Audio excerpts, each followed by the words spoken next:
Bonjour à tous et bienvenue dans cette nouvelle vidéo. Aujourd'hui, je vais vous parler de 3 romans et d'une bande dessinée. Le premier roman dont je vais vous parler, il s'agit de La malédiction des serpents de mer de Sigrid Renaud aux éditions Ozu. J'avais reçu ce livre grâce à la masse critique Babelio. Je vous avoue que quand je l'avais vu en librairie, il me faisait super envie.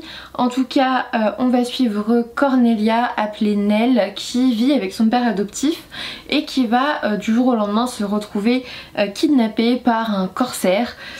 Par un pirate, et elle va du coup découvrir toute l'histoire autour de sa mère qui est décédée, etc. J'ai encore mon marque-page dedans apparemment. Voilà. Je suis restée un peu mitigée dans cette histoire. J'ai pas réussi à plonger vraiment dans l'intrigue. Déjà, c'est vraiment du jeunesse, ça n'est pas du young adulte, c'est réellement jeunesse. Et ensuite, j'ai eu l'impression qu'on avait toujours un peu la même rengaine, c'est-à-dire que Cornelia est kidnappée, il s'échappe, il se passe un truc, il découvre un secret, puis il y a un nouveau danger, il s'échappe, il se passe un truc, puis il se passe un nouveau truc avec un danger. Enfin, vous voyez, c'est comme ça tout au long du bouquin. Et au bout d'un moment, on est en mode oui bon, ça suffit. Après, ce qui était pas mal, c'était tout le côté mythologique autour des serpents de mer.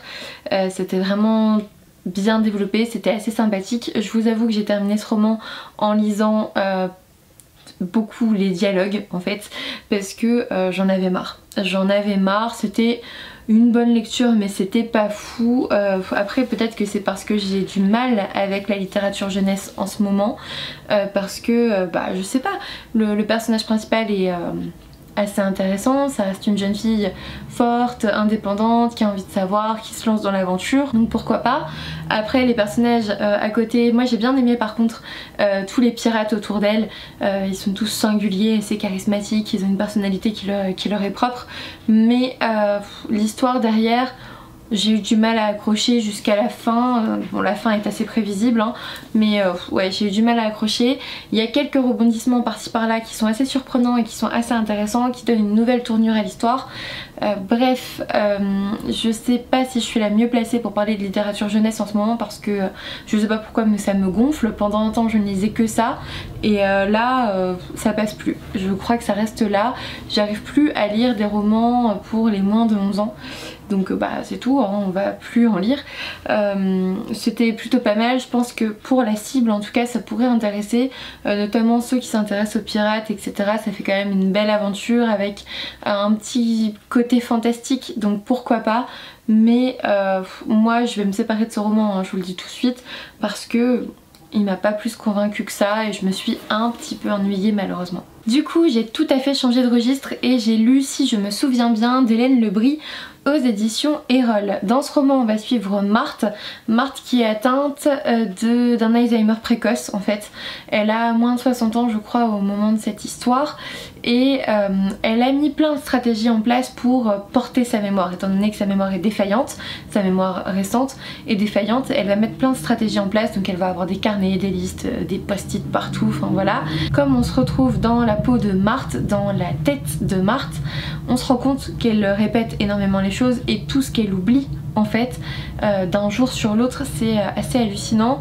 Il y a une partie très triste dans ce roman, faut avoir le moral assez accroché. En gros Marthe elle habite dans un appartement qu'elle ne reconnaît pas parce qu'elle avait en tête une grande maison dans laquelle elle a vécu avec son mari durant 30 ans, et son mari n'est pas là, elle sait pas du tout où elle est, elle comprend pas et elle va partir à sa recherche. Maintenant c'est un roman sur un Alzheimer précoce, donc il va y avoir plein de choses, que ça soit au niveau des stratégies, au niveau de la recherche de son mari, mais aussi au niveau de la prise en charge médicale. Il y a pas mal de choses dans ce roman, mais c'est pas joyeux. On ne guérit pas actuellement d'un Alzheimer précoce, d'un Alzheimer tout court. On arrive parfois à ralentir un peu la course, parfois pas du tout, et voilà. Et du coup on va se retrouver avec Marthe qui perd la tête et qui s'en rend pas toujours compte et qui comprend pas ce qui lui arrive autour d'elle, et c'est assez touchant. J'ai été très touchée par ce livre en fait, et j'y ai pas mal pensé hein, d'ailleurs après l'avoir terminé. J'ai été très touchée et c'était pas très joyeux. Voilà, il faut vraiment retenir ça, c'est que si vous vous attendez à du feel good comme parfois Erol sait le faire hein, avec vraiment du développement personnel, etc. Là on n'est pas vraiment dans ça, on est dans la tête d'une personne atteinte d'une démence précoce avant ses 60 ans, qui va même se retrouver dans des lieux où on s'occupe des personnes atteintes d'Alzheimer, mais du coup qui ont 70-80 ans en fait, c'est pas du tout la même chose.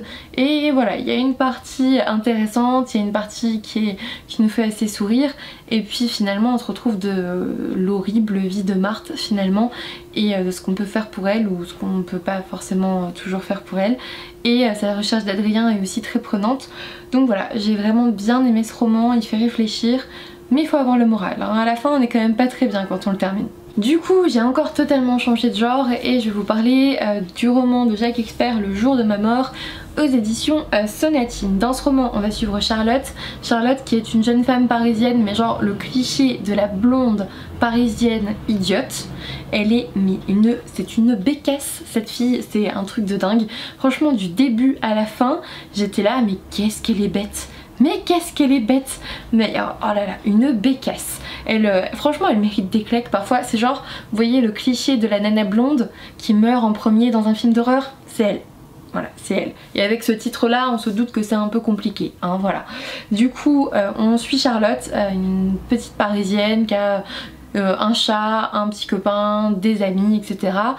Qui il y a 3 ans était allée au Maroc, à Marrakech, avec ses amis pour l'enterrement de vie de jeune fille de l'une d'elles en fait.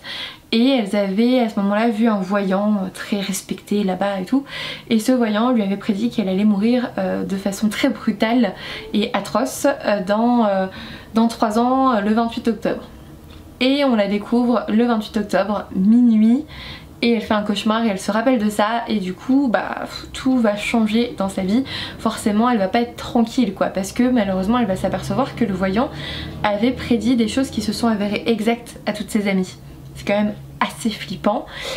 Finalement j'ai bien aimé le sens que l'auteur a donné à ce roman. On a des chapitres où on suit Charlotte, donc elle est totalement bête et anxieuse. Très bête quand même. Et on a des chapitres où on suit un tueur en série qui sévit sur Paris, qui tue forcément des femmes blondes qui ont un chat. Charlotte correspond à ce type là, et on va suivre les deux comme ça en alternance, leur chassé-croisé, leur petite un peu course-poursuite on va dire, mais l'auteur va réussir à nous faire douter. Alors tout au long du roman j'étais en mode mais comment ça va se passer, mais qu'est-ce qu'elle est bête, mais pourquoi est-ce qu'elle est pas encore morte au final, tellement elle faisait n'importe quoi, franchement n'importe quoi. À la fin j'ai vraiment eu le gros non de la fin des thrillers, vous voyez ce genre de non là qu'on n'attend pas, que vous lancez en lisant le thriller parce que bah, vous avez été super surprise par la fin, et ça a été le cas. Du coup pour moi c'était une lecture un peu en demi-teinte, c'est à dire que pendant les 3/4 j'étais en mode oui bon on sait ce qui va se passer quasiment, et à la fin bah non, je ne savais pas ce qui allait se passer, et du coup je suis bien contente d'avoir découvert ce roman. Il était vraiment impressionnant, très surprenant sur la fin en fait, je m'attendais vraiment pas à ça, et j'ai bien aimé la conclusion qu'a donnée l'auteur, même si sincèrement le personnage principal, franchement qu'elle meure ou qu'elle meure pas j'en avais rien à faire, elle m'insupportait plus qu'autre chose. Je vous dis la petite parisienne blonde, débile, vraiment, alors qui est anxieuse et qui panique ok, mais quand même quoi. Franchement parfois c'était du grand n'importe quoi, de grosses crises d'hystérie parfois aussi, c'était voilà, c'était un roman assez sympathique. Je pense pas forcément le garder, je pense que je vais le passer à des amis qui voulaient le découvrir. En tout cas du coup bah, j'ai pu découvrir La plume de Jacques Expert que j'ai plutôt bien apprécié. J'ai bien aimé surtout la surprise de la fin, hein. Franchement pour moi tout le roman se limite à cette fin surprenante à laquelle je ne m'attendais pas. Le reste il y a plein de trucs qu'on aurait pu dégager, je m'en fichais un peu. Après il y a un suspense qui est là parce qu'on la suit quasiment en fait heure par heure, parce qu'elle compte les heures en fait, elle se dit à minuit c'est bon je mourrai pas, le voyant il avait dit le 28 octobre, à minuit on sera le 29, je ne mourrai pas, et du coup elle essaye de tenir jusque là, sauf que bah c'est pas si facile que ça, surtout quand on n'est pas très intelligent, hein, voilà. Du coup en conclusion je pourrais dire que c'est un thriller que j'ai plutôt bien apprécié, même si j'étais pas à fond dedans, j'ai pu le mettre en pause pour une autre lecture au milieu sans problème et le reprendre sans être perdu. Je vous le conseille si jamais ça vous intéresse, parce que au niveau surprise à la fin c'était quand même vachement bien, et moi vous savez que pour moi un thriller est bien à partir du moment où il arrive à me surprendre. Si j'ai tout vu venir depuis le début c'est même pas la peine, moi je supporte pas ce genre de thriller, et là je pensais que j'avais tout vu venir et en fait non. donc très bien. Je vous le conseille si jamais ça vous intéresse. Moi je pense qu'il va faire le tour des copines. Et puis je vais finir cette update lecture avec une BD. Je me suis pris Taonga, l'île mystérieuse de Legendre et Fabrizio aux éditions Jungle. Dans cette histoire on va suivre donc Kirini. Aïe, je me frappe avec la BD à chaque fois. Donc dans cette histoire on va suivre Kirini qui est ici, qui fait partie d'un clan maori en fait, mais qui est un peu à part parce qu'elle est la fille du chef et du coup pas très bien intégrée. Et en fait bah c'est pas grave, vu qu'elle est un peu à part, elle en profite pour lire tous les mythes maori, toute l'histoire ancienne maori. Et ça franchement j'adore parce qu'on a vraiment une partie mythique là-dessus et c'est vachement bien. Et là on est avec, comment il s'appelle lui, Cup, je sais pas comment on dit, bref, le beau gosse de l'île bien évidemment.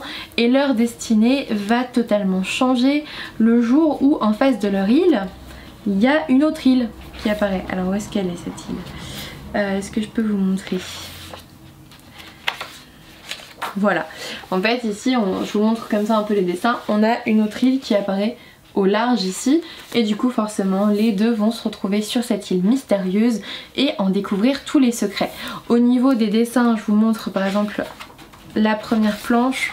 Là d'ailleurs on commence par un mythe maori, voilà, et la suite c'est comme ça. Personnellement j'ai été méga intéressée par les dessins, hein. C'est clairement ça qu'il a fait en premier avec moi. Ensuite j'ai commencé à la feuilleter en librairie et je me suis dit ok je vais la prendre, de toute façon c'est un tome 1 donc étant donné que je voudrais lire la suite de l'histoire autant que je l'ai dans ma bibliothèque pour l'instant. J'ai beaucoup aimé parce que ça associe en fait des adolescents assez intéressants avec des mythes maoris, une histoire ancienne assez prenante et pas mal de secrets et de rebondissements, et à la fin on a une sorte de petit message écologique et je pense que le tome 2 va être un peu plus porté sur l'écologie, surtout avec bah voilà cette tribu maori qui vit de façon assez primaire en fait, assez précaire, avec des huttes et tout ça. Enfin voilà, ils travaillent le bois, ils vont à la pêche, c'est quand même pas comme nous ici en ville quoi. Et du coup j'ai l'impression qu'il y a un vrai message écologique derrière. J'ai hâte d'avoir la suite et je vous conseille cette série si jamais vous avez envie de la découvrir. Cette vidéo est maintenant terminée, j'espère qu'elle vous aura plu. Globalement on peut dire que la BD était vraiment à retenir. Si je me souviens bien c'est bien mais c'est triste. Le jour de ma mort c'était quand même un sacré page turner, j'avais très envie de savoir la suite quand même hein. Même si j'avais l'impression d'avoir tout compris, j'ai été très contente de voir que c'était pas le cas.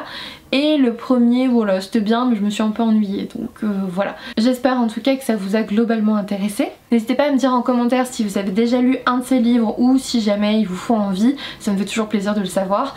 Un petit pouce bleu, un abonnement si ça n'est toujours pas fait, voire un petit soutien sur Utip si vous avez 20 secondes pour une pub, ça serait super gentil. Et puis moi je vous dis à bientôt pour une nouvelle vidéo.